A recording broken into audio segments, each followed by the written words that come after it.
बिस्मिल्लाहिर्रहमानिर्रहीम। 200 ml oil डाला है। प्याज स्लाइस कटिंग में।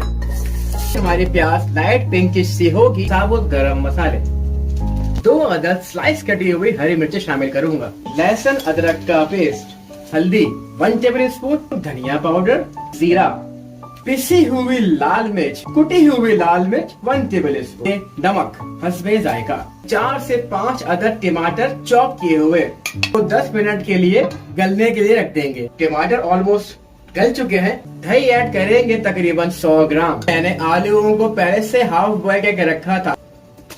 हरा धनिया, 750 ml पानी। मैंने आधा किलो चावल लिए हैं। बिस्मिल्लाहिर्रहमानिर्रहीम। दम पे रखेंगे तकरीबन 10 मिनट के लिए। कितनी परफेक्ट तैयार हुई है।